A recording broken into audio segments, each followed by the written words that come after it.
বিষয় হলো মুসলিম সমাজে মূলত মসজিদ ভিত্তিক সমাজ। মসজিদের কাজ শুধুমাত্র এখানে নামাজের সময় আজান হবে, মানুষ আসবে আর নামাজ পড়ে পড়ে চলে যাবে, জাস্ট এতটুকুর জন্যই মসজিদগুলো না, বরঞ্চ এই গোটা মুসলিম সমাজের সাথে মসজিদের সম্পর্ক অনেক নিবিড় এবং অনেক গভীর। যার কারণে আমরা দেখি আল্লাহ রাসূল সাল্লাল্লাহু আলাইহি ওয়াসাল্লাম তিনি যখন হিজরত করলেন, কুবায় যেই কয়দিন থাকলেন সেখানেও একটা মসজিদের ভিত্তিপ্রস্তর স্থাপন করলেন। মদিনায় যখন গেলেন, তিনি যে একটা নতুন রাষ্ট্র তার হাতে পেলেন, যেই রাষ্ট্রে ইসলাম প্রতিষ্ঠা করবেন, যেই রাষ্ট্রকে কিয়ামত পর্যন্ত সমস্ত মানুষের জন্য ইসলামী রাষ্ট্রের একটা মডেল বানাবেন, সেই রাষ্ট্রটা তিনি সূচনা করেছিলেন কি কাজ দিয়ে? আপনি যদি ইতিহাস ঘাটেন দেখবেন, যে কোনো সিরাত সামনে রাখলেই দেখবেন আল্লাহ রাসূল সাল্লাল্লাহু আলাইহি ওয়াসাল্লাম মদিনায় গিয়ে মৌলিকভাবে সবার আগে তিনটা কাজ করেছিলেন। এক নম্বর কাজ হলো মসজিদ নির্মাণ করা, দুই নম্বর কাজ হলো মুহাজির এবং আনসার সাহাবীদের মধ্যে ভ্রাতৃত্বের বন্ধন স্থাপন করে একজনের জন্য আরেকজনকে মায়ের পেটের ভাইয়ের মতো আপন, এইরকম আপন ভাইয়ে পরিণত করা, আর তিন নম্বরে মদিনা সনদ প্রণয়ন করা, যার মাধ্যমে মদিনায় অপরাপর যারা আছে, ইহুদি হোক আরো যারা হোক, সকলকে একটা চুক্তির আওতায়, একটা সমঝোতার আওতায় নিয়ে আসা। এই তিনটা কাজের মধ্যে সর্বপ্রধান কাজটাই ছিল মসজিদ নির্মাণ করা। কেন? আমরা যদি নামাজের দিকটাই খেয়াল করি, ব্যক্তিগতভাবে ইসলাম আমাদেরকে শিখিয়েছে যে নফল নামাজ অথবা এই জাতীয় যত নামাজ আছে, এগুলো আমি যদি আমার ঘরে পড়ি এটাই আমার জন্য উত্তম, যাতে করে মানুষ না দেখে, না জানে, আমার ভেতরেও মানুষকে দেখানোর মতো লৌকিকতার মানসিকতা আসতে না পারে।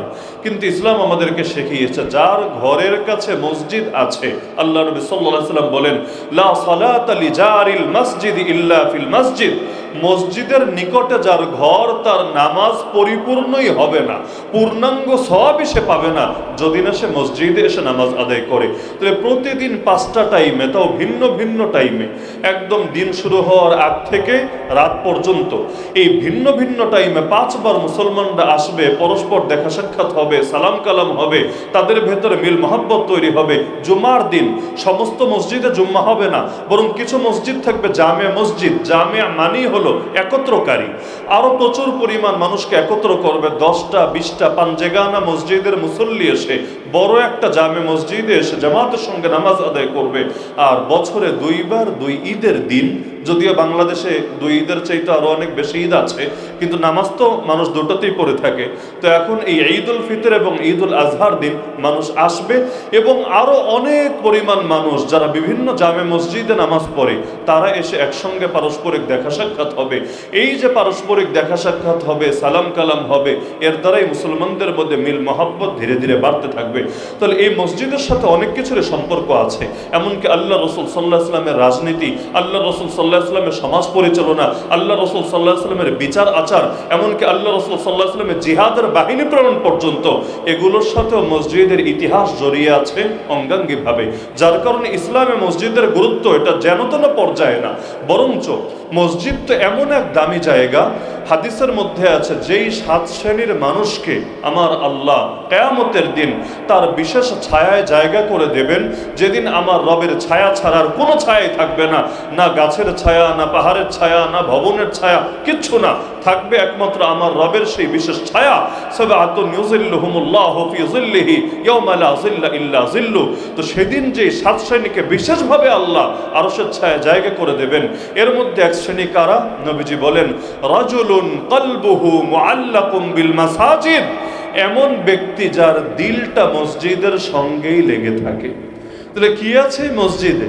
যে মসজিদের সঙ্গে খালি দিল লেগে থাকলেই কিয়ামতের দিন যখন আমার আল্লাহর ছায়া ছাড়া কোনো ছায়া থাকবে না, তখনও আমাকে সূর্যের তাপে কষ্ট করতে হবে না, ঘামের ভেতরে সাঁতার কাটতে হবে না, বরঞ্চ আমার আল্লাহ ঠিকই আমার ছায়ার ব্যবস্থা করে দিবেন।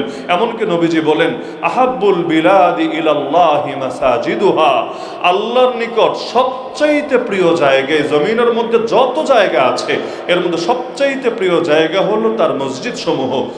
আবগাদুল বিলাদি ইলাল্লাহি আসওয়াকুহা, আর আল্লাহর নিকট সবচেয়ে অপছন্দনীয় জায়গা হলো বাজার সমূহ। এমনকি জমিনের মধ্যে সর্বপ্রথম যে ঘরটা নির্মিত হয়েছিল সেটাও ছিল একটা মসজিদ। ইন্না আউওয়ালা বাইতি উযিআ লিন-নাস লাল্লাযী বিবাক্কাতা মুবারাকা ওয়া হুদাল লিল আলামিন। এমনকি সহিহ বুখারীর রিওয়ায়াত অনুসারে এর 40 বছর পরে দ্বিতীয় আরেকটা মসজিদ নির্মিত হয়েছে। এই যে মসজিদে কাবা শরীফ নির্মিত হলো বাইতুল্লাহ, এর 40 বছর পর আরো একটা মসজিদ নির্মিত হয়েছে, যেটা হলো আল মসজিদুল আকসা। তাহলে এই যে মসজিদের ধারাবাহিকতা সেখান থেকে সূচনা হলো, আলহামদুলিল্লাহ এখনো পর্যন্ত চলছে। এমনকি নবী ইব্রাহিম এবং নবী ইসমাইল আলাইহিস সালাম যখন পুনর্নির্মাণ করলেন, করার পরেও আল্লাহর কাছে বিশেষ কিছু দোয়া করেছিলেন এবং আল্লাহ রাব্বুল আলামিন তার সেই দোয়া কবুলও করেছিলেন। এমনকি আমার নবীকে আল্লাহ যাতে প্রেরণ করেন বিশেষ কিছু দায়িত্ব দিয়ে, এই দোয়াটাও কিন্তু নবী ইব্রাহিম আলাইহিস সালাম করেছিলেন এই মসজিদের খেদমত করার পরে। প্রথমে দোয়া করেছেন রব্বানা তাকাব্বাল মিন্না ইন্নাকা আনতাস সামিউল আলিম। হ্যাঁ আমাদের রব, আমল তো একটা করলাম কিন্তু আপনি কবুল না করলে আমলের কোনো দাম নাই। হ্যাঁ আমাদের রব, আপনি আগে আমলটা কবুল করেন, আপনি সব শোনেন সব জানেন। ওতুবা আলাইনা ইন্নাকা আনতাত তাওয়াবুর রহিম, আমাদের তওবা কবুল করেন, আমাদেরকে মাফ করে দেন, আপনি তওবা কবুলকারী, আপনি চির দয়ালু। এরপর আল্লাহকে বললেন রব্বানা ওয়াবআথ ফীহিম রাসূলাম মিনহুম, এই জাতির ভেতরে তাদের মধ্য থেকেই একজনকে রাসূল হিসাবে প্রেরণ করেন। মানে আসমানের ফেরেশতাকে রাসূল হিসাবে পাঠাবেন এমন না, এই মানুষের ভেতর থেকেই একজন মানুষকে আপনি রাসূল হিসাবে প্রেরণ করেন। ইয়াতলু আলাইহিম আয়াতিহি, যিনি তাদেরকে আপনার আয়াতগুলো তেলাওয়াত করে করে শোনাবেন। ওয়া ইউআল্লিমুহুমুল কিতাবা ওয়াল হিকমা, শুধু আরবি কোরআন শুনিয়ে শেষ করবেন না, বরং কিতাবের ইলম শিক্ষা দিবেন, হিকমত শিক্ষা দিবেন। ওয়া ইউযাক্কিহিম, এবং শুধু তাদেরকে শুনিয়ে আর শিখিয়ে শেষ না, তাদের ভেতরটাকে পরিশুদ্ধ করবেন, যাতে এমনভাবে পরিশুদ্ধ আত্মা তারা লাভ করে যেখানে কুফর নাই, যেখানে শিরিক নাই, যেখানে বেদাত নাই, যেখানে ভণ্ডামি নাই, যেখানে জাহেলিয়াত নাই। এরকম পূর্ণাঙ্গ মানব হয়ে তারা যাতে আপনার কাছে আসতে পারে। কারণ জান্নাত পবিত্র জায়গা, পবিত্র ছাড়া কেউ সেখানে ঢুকতেও পারবে না। দুনিয়াতে কারো গায়ে যদি নোংরা লাগা থাকে, আসার সময় ম্যানহোলের ঢাকনা খোলা ছিল, দেখে নাই বৃষ্টির দিন পড়ে গেছে, ঢাকা শহরে এরকম মাঝে মাঝে হয়। এখন গায়ের মধ্যে ড্রেনের ময়লা লাগা, সে আমার বাসায় আসলো, আমি কিন্তু তাকে ওই অবস্থায় আমার বাসার বেডরুমে, আমার বাসার স্বাভাবিক কোনো চেয়ারের মধ্যে আমি তাকে বসতে বলবো না। বরঞ্চ বেশি ভালো মানুষ হলে আমি তাকে বাথরুমটা দেখিয়ে দিব, কাপড় চোপড় এগিয়ে দিব, আগে ফ্রেশ হও, আগে পবিত্র হও, আগে পরিচ্ছন্ন হও, এরপর তোমার বসা, তোমার শোয়া, তোমার খাওয়া সবকিছুর ব্যবস্থা আমি করব। একইভাবে দুনিয়াতে যারা পরিশুদ্ধ হবে সেই নবীর মাধ্যমে আল্লাহ ডাইরেক্ট দিয়ে দিবেন সেই পরিশুদ্ধ স্থান, পবিত্র স্থান জান্নাতে। আর যারা এখানে পবিত্র হবে না, আল্লাহ তাদেরকে পবিত্র করবেন জাহান্নামে নিক্ষেপ করে। আর যাদের ভেতর ন্যূনতম ঈমানের লেশমাত্রই নাই, ওদের জন্য আর কোনো সম্ভাবনার দুয়ারই খোলা নাই, আল্লাহ তাদেরকে চিরস্থায়ী করবেন জাহান্নামে। তাহলে এক মসজিদের সঙ্গে অনেক কিছুর সম্পর্ক আছে। এমনকি আমি মনে করি এখনো পর্যন্ত বাংলাদেশে, সঠিক সংখ্যাটা যদিও আমি জানতাম না, কিন্তু যেহেতু আমাদের রাহবার খলিল মাদানী সাহেব তিনি আলোচনায় উল্লেখ করলেন যে প্রায় 5.5 লক্ষ মসজিদ এই দেশে আছে, প্রায় 5.5 লক্ষ মসজিদ। তো এই সংখ্যাটাও যদি আমরা ধরি যে 5.5 লক্ষ মসজিদ, আমি মনে করি মসজিদে কুবার যে ভূমিকা ছিল, মসজিদে নববীর যে ভূমিকা ছিল, আল্লাহ রসুলের জামানায়, খোলাফায়ে রাশেদিনের জামানায় মসজিদগুলোর যে ভূমিকা ছিল, আমাদের এই 5.5 লক্ষ মসজিদের মধ্যে আজকে যদি সেই ভূমিকা বাস্তবায়ন করা যায়, এই বাংলার আকাশেও ইসলামের পতাকা ওড়ানো কেউ ঠেকাতে পারবে না। কিন্তু মসজিদগুলো যেভাবে তার রোল প্লে করা দরকার ছিল, এগুলোকে কৃত্রিমভাবে ঠেকিয়ে দেওয়া হয়। আমরা তো থাকি বাংলাদেশে, এজন্য মাঝে মাঝে মসজিদের কদর বুঝি না। এই যখন আপনি সংবাদ পড়বেন, ডেনমার্কে প্রকাশ্যে আজান দেওয়াই নিষিদ্ধ করে দেওয়া হয়েছে। এমনকি ডেনমার্ক তো বহু পরের কথা, 2024-এ ইন্ডিয়া সফরে গেলাম, সপ্তাহখানেক থাকলাম সেখানে। সবচাইতে বেশি যে জিনিসটা মিস করেছে সেটা হলো আজানের পবিত্র ধ্বনি। অনেক এলাকা এমন যেখানে আজানের ধ্বনি পর্যন্ত শুনি নাই। এমনকি জুম্মার নামাজ পড়তে গেলাম দিল্লি শাহী জামে মসজিদে, এত প্রাচীন একটা মসজিদ, যেই মসজিদে সম্রাট আওরঙ্গজেব আলমগীর পর্যন্ত নামাজ আদায় করেছেন, একটা আবেগ নিয়ে, বিশেষ অনুভূতি নিয়ে নামাজ আদায় করতে গেলাম জুমার দিন অনেক আগে, 10টা থেকে 10:15টার ভেতরে গিয়ে ঢুকলাম। এখন ঢোকার পর প্রথমে একটু বিব্রত বোধ হচ্ছিল এ কারণে যে এটা কি মসজিদ নাকি পর্যটন স্পট, কনফিউজড হয়ে গেলাম। কারণ এমনভাবে নারী, পুরুষ এবং নারীদেরও তো পোশাক, এগুলো আর হালত বলার মতো না, গণহারে আসা যাওয়া করছে এবং 12টা পর্যন্ত এভাবেই তারা আসা যাওয়া করেছে, কেউ এখানে তাদেরকে বাধা দেওয়ারও সুযোগ নাই, কারণ এটাকে সরকারি একটা পর্যটন স্পট হিসেবে ঘোষণা দিয়েছে। আজানের সময় হওয়ার কিছুক্ষণ আগে পুলিশ এসে তাদেরকে সরিয়ে দিল, তো একেবারে বাইরে না, একটা এরিয়া আছে, এর বাইরে তারা থাকলো। এরপর আজান যখন শুরু হলো, ওই সময় থেকে লক্ষ্য করলাম আজানও হলো ভেতরের মাইকে, বাইরেরটাই না, ভেতরের মাইকে। এরপর ভাবলাম যাক তাহলে কিছু ওয়াজ নসিহত শুনি, কারণ জুমার দিন তো ওয়াজ নসিহত আমাদের বড় একটা মিডিয়া, আলহামদুলিল্লাহ। এই যতই ডেইলি স্টার, প্রথম আলো আর যা কিছু আছে, ওরা যতই ওদের মতো করে নিউজ পাবলিশ করুক, কিন্তু 5.5 লক্ষ মসজিদে অন্তত 5.5 লক্ষ মেম্বার আমাদের মিডিয়া আছে, এবং যতদিন পর্যন্ত এই মিডিয়াগুলো আমাদের থাকবে, ওই শুক্রবার দিন 20 মিনিটই হোক, আধা ঘন্টাই হোক আর 1 ঘন্টাই হোক, অনেক সাজানো গোছানো আলোচনাই হোক অথবা বিক্ষিপ্ত কিছু কথাবার্তাই হোক, কম হোক আর বেশি হোক, সব জায়গায় তো একরকম হবে না। কিন্তু আমি মনে প্রাণ বিশ্বাস করি যতদিন পর্যন্ত এই মিডিয়াগুলো থেকে তাওহীদের কথা, রিসালাতের কথা, দ্বীনের কথা, শরীয়তের কথা, আখিরাতের কথা উচ্চারিত হবে, নাস্তিকরা যতই ষড়যন্ত্র করুক, বামরামরা যতই চেষ্টা করুক, সেকুলাররা যতই ধান্দা করুক, ওরা এই জাতিকে গণহারে কিছুতেই বেঈমান বানাতে পারবে না। আমাদের এই মেম্বারগুলো অত্যন্ত শক্তিশালী, অনেক সময় মূল মিডিয়ার চাইতে শাখা মিডিয়া বেশি দামি হয়ে যায়।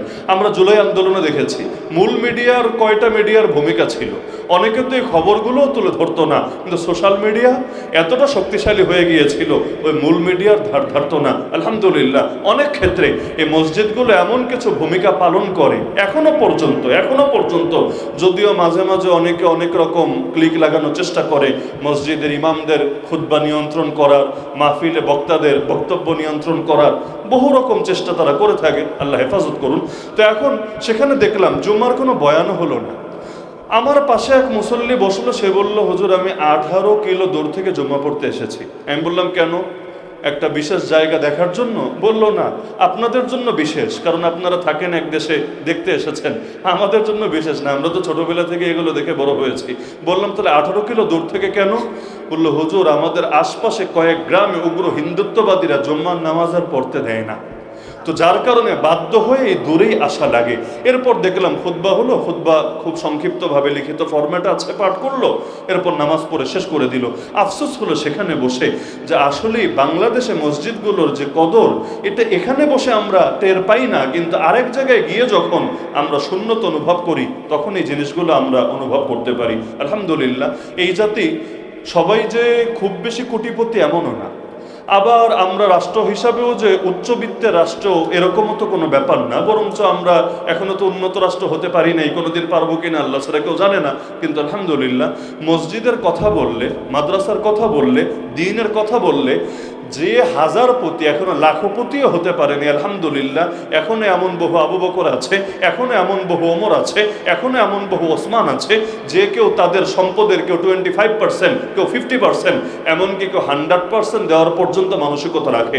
আমরা লম্বা টাইম এগুলোর সাথে যেহেতু জড়িত, এমন অভিজ্ঞতা আছে। মাদ্রাসায় কাজ শুরু করেছি, এক ভাই তার বোনের কানের দুল এনে দিয়েছে, কানের দুল। বললাম এটা কি জন্য? বললাম আমার বোনের বড় স্বপ্ন এখানে সে ডোনেশন করবে, কিন্তু তার তো কোনো ক্যাশ টাকা নাই, কিন্তু তার দিল তো মানছে না। এখন এইটা ছিল তার বিয়ের উপহার, এটাই সে দিয়ে দিয়েছে। শুনে আমি বললাম ভাই এটা আমার কাছেও জিনিসটা একটু আবেগে লাগছে, তা আল্লাহ তো আমাদেরকে যা দিয়েছে চলবে ইনশাআল্লাহ, মানুষরা দান করছে, অবলীলায় দান করছে, তা আপনার এই এটা বোনের যেহেতু বিয়ের উপহার এবং বিয়ের স্মৃতি, এটা থাক, আমরা তার জন্য দোয়া করব, তার কথা ঘোষণাও করে দিব ইনশাআল্লাহ, কিন্তু এটা আপনি তাকে ফিরিয়ে দেন। বললেন যে হুজুর দেখেছে, এরপর ফিরিয়ে দিয়েছে। আমার সামনে ফোন দিল, ওদিক থেকে দেখে কান্নাকাটি শুরু হয়ে গিয়েছে যে আজকে আমার ক্যাশ নাই বলে আমাকে একটু দ্বীনের খেদমতের সুযোগ দিবে না, আমাকে একটু শরীক করবে না, সুতরাং এটা যদি তিনি না নেন আমি আল্লাহর কাছে বিচার দিব, আমি মনে করব আমি একটা দ্বীনের খেদমত করতে চেয়েছিলাম কিন্তু আমাকে করতে দেয় নাই।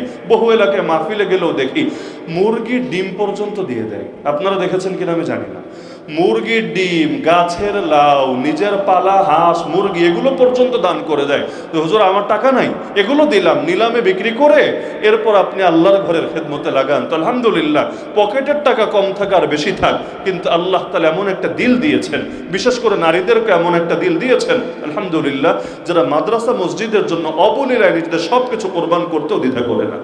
তো এই যে বাংলাদেশ মসজিদ মিশন সূচনাও তো হয়েছিল, এখানে তো মসজিদ মিশনের সম্মানিত সভাপতি আলোচনা করেই গেলেন। এমন একটা কঠিন সময় যেই সময়ে ডাইরেক্ট ইসলামের নামে বেশি কিছু করার সুযোগ ছিল না, ইসলামের রাজনীতিও ছিল আইনত নিষিদ্ধ। বাংলাদেশে যেই পরিমাণ ৭১-এর আলোচনা হতো, সুবহানাল্লাহ, এমনকি জেলখানায় যেই কয়দিন ছিলাম, বেশি না মাত্র 1 বছর, ওই জেলখানায় 1 বছরে থাকতে ওই সময় তো, এখন জেলে সময় তো কাটাতে হবে, কাটাবো কি করে? এখন বই পড়াটাই তো আমাদের সময় কাটানোর সবচাইতে ভালো হাতিয়ার। এখন জেলখানায়, সেই জেলখানার ভেতরে লাইব্রেরিতে আর বই পাবো কি? তো আলহামদুলিল্লাহ আমাদের ভাইয়ের একটা কাজ খুব ভালো মতো করেছে, এবং এটা সারা দেশে কিনা আমি জানি না, আমি অভিজ্ঞতা লাভ করেছি কাশিমপুরে। রোকন সিলেবাস বলতে যা আছে সব বিদ্যমান আছে সেই জেলখানা লাইব্রেরির ভিতরে।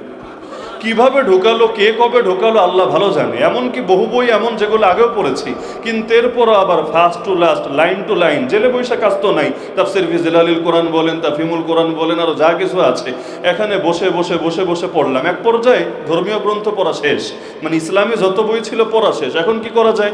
এখন শুরু করলাম তাহলে জাগতিক যা আছে, রবি ঠাকুরের বই, এই বই সেই বই, এগুলোও শেষ। এখন বাকি আছে দেখে খালি ৭১, মুক্তিযুদ্ধের চেতনা আর তথাকথিত জাতির পিতা, ব্যাস এগুলোর শুধু জীবনী। ভাবলাম যাক, তাও সময় অন্তত যেহেতু কাটাতে হবে, এইগুলাই পড়ি। পড়তে পড়তে একদম যা কিছু আছে এগুলো মোটামুটি পড়ে শেষ করে ফেললাম। তো এখন এইগুলো পড়তে পড়তে গিয়ে যেটা উপলব্ধি করলাম যে যেই হারে তারা ৭১-কে গিলাতে চেষ্টা করেছে, তো এখন যার সাথে ৭১-এর হাইলাইট করার জন্য এত কিছু সাজিয়েছে, তার জীবনে তো আরো কয়েকটা বছর আছে, ৭২, ৭৩, ৭৪, ৭৫, ৭১ প্রসঙ্গে এত কথা, এমনকি সর্বশেষ এসে ৭২ আর ৭২-এর সংবিধান পর্যন্ত থেমে যাওয়া, এর পরেরটা কই? ৭৩ গেল কই? ৭৪ গেল কই? ৭৫ গেল কই? তখনই মন সাক্ষ্য দিত, আরে এই ইতিহাস যদি তুলে ধরে, তাহলে এই দেশে ইসলামের বিরুদ্ধে কি করেছে, আলেমদের বিরুদ্ধে কি করেছে, ইসলামী আন্দোলনকে থামিয়ে দেওয়ার জন্য কি কি ষড়যন্ত্র করেছে, এমনকি কত শত শত মাদ্রাসা পর্যন্ত সেই সময় খোলার সাহস হয় নাই, বন্ধ করে রাখা হয়েছে, এগুলোও তো জাতির সামনে উঠে আসবে। অন্ধকারকে তারা জাতির সামনে উঠে আনতে চায় না, তারা ভয় পায়। যদি এটাকে আড়াল রাখতে পারি তাহলেই কামিয়াবি, না হলে এই দেশের পরতে পরতে ইসলাম মিশে আছে। এই দেশের মানুষ নামাজ রোজা যদি কম করেও, তো তাদের ভেতরে ধর্মের প্রতি আবেগ, অনুভূতি 100% আছে, এমনকি দ্বীনের জন্য প্রয়োজনে জান পর্যন্ত কোরবান করে দিতে পারে। এরা যদি সবাই জেনে যায় যে ওদের বড় নেতা একসময় আলেমদের পেছনে লেগেছে, ইসলামী আন্দোলনের পেছনে লেগেছে, ইসলামী রাজনীতিকে নিষিদ্ধ করে এই দেশকে বামরামদের আখড়া আর বিভিন্ন সেকুলারদের আখড়ায় পরিণত করতে চেয়েছে, তাহলে ওই নাম দিয়ে চেতনা ব্যবসা করা জাতি একদম ছুটে ছাড়বে। এজন্য এটাকে আড়াল করে রাখতো। কিন্তু আলহামদুলিল্লাহ কাজ কখনো থেমে থাকে না, কোনো ব্যক্তির জন্যও থেমে থাকে না, কোনো বাধার কারণেও থেমে থাকে না। আল্লাহ একভাবে না একভাবে কাজ করায় নেন, কারণ এই দ্বীনের হেফাজতের দায়িত্ব নিয়েছেন কে?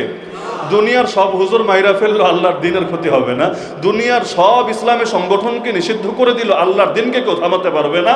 কারণ আল্লাহ নিজে, আল্লাহ রাসূল নিজে বলেছেন, লা ইয়াজালুল্লাহু ইয়াগরিসু ফি হাযা দ্বীনি গারসা ইস্তামিলুহুম ফি তাআতি। আল্লাহ নিজে ইসলামের ভেতরে চারা লাগাতে থাকে। চারা লাগায় কে?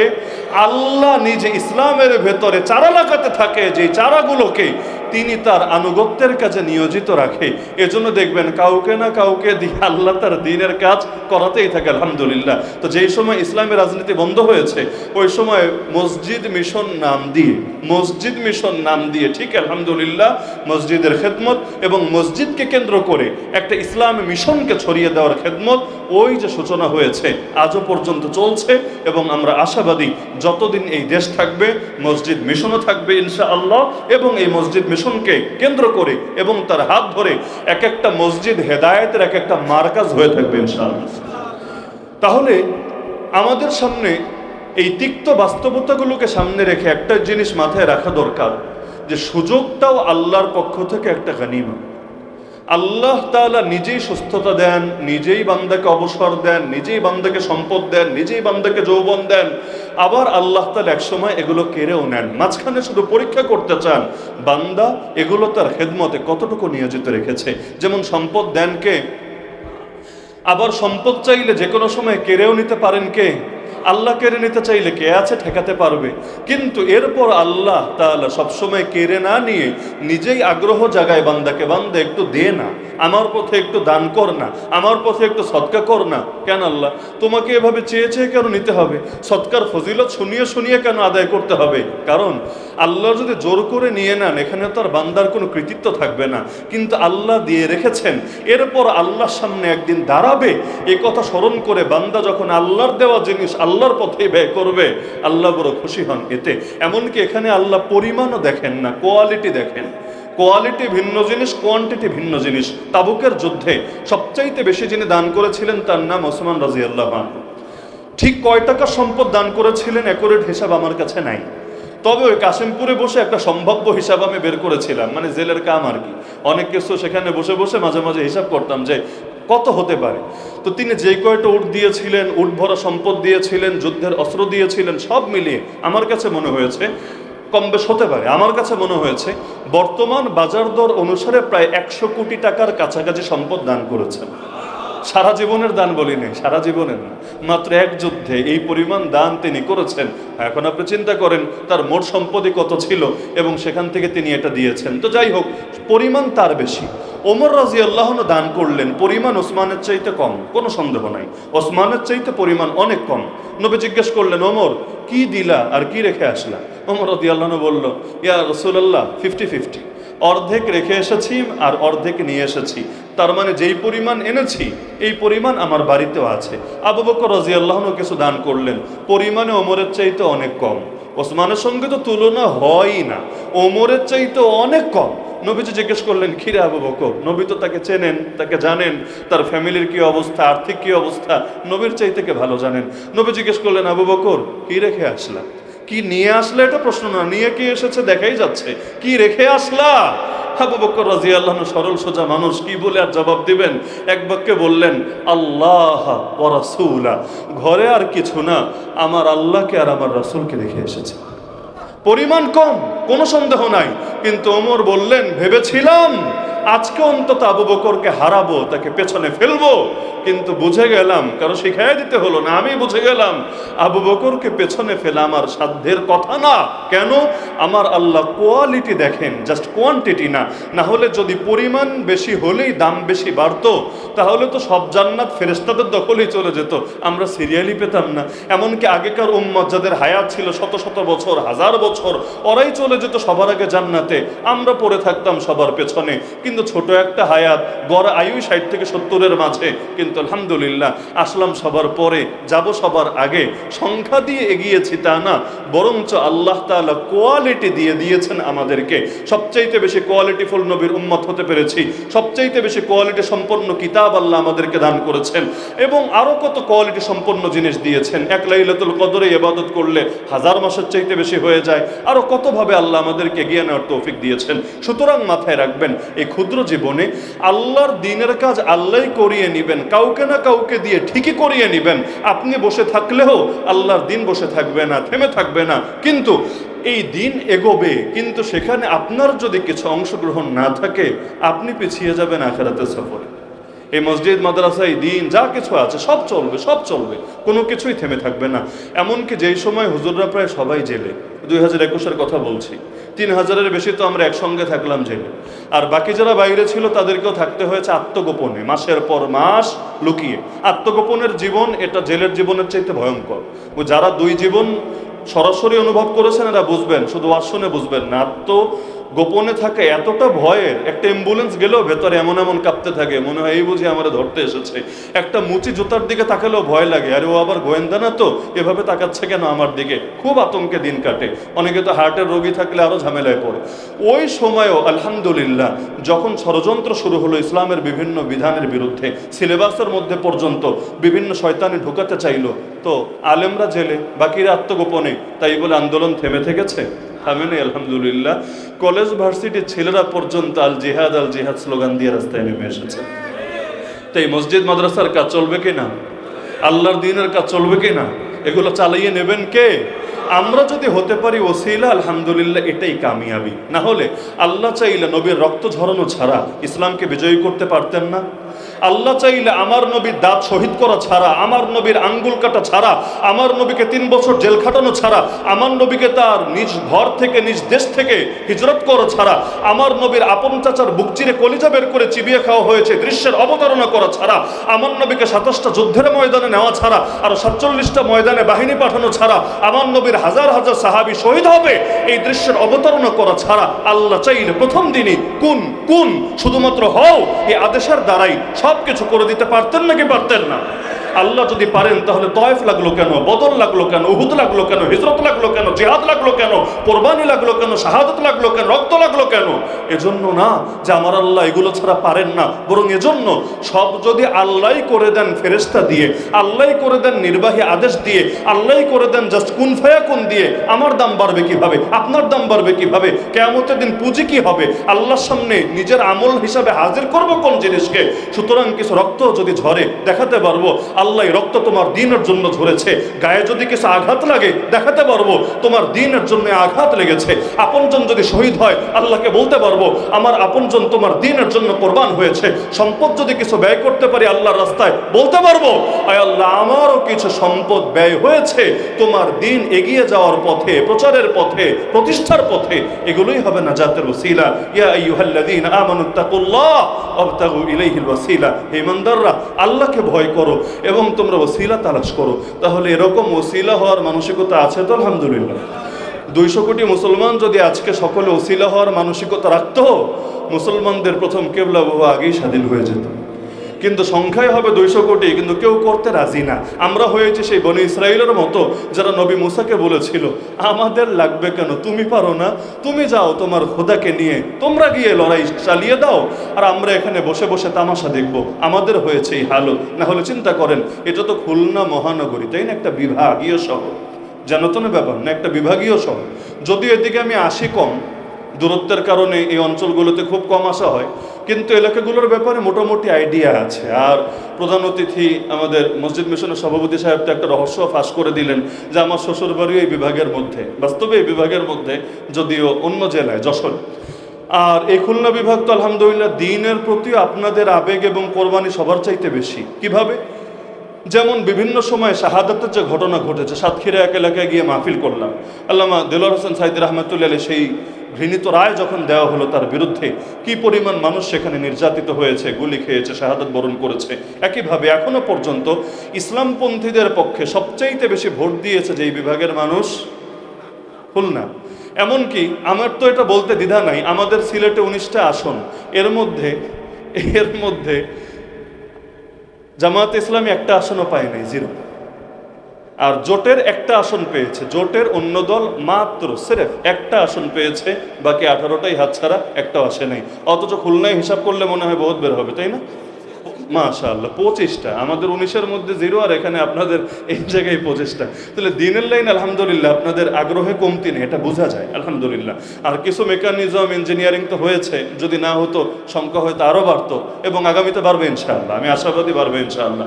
তো এখন ওই লাইনে যেমন বাড়ছে, আমার তো আসলে এটা কষ্ট লেগেছে, আমি ওঠার পর্যন্ত টের পাই নাই, কিন্তু আমাদের ওই প্রধান অতিথি সাহেব বলার পর গিয়ে আমি টের পেলাম আল্লাহ, যেখানে আমরা বসে আজকে আলোচনা করছি এটাই মসজিদ।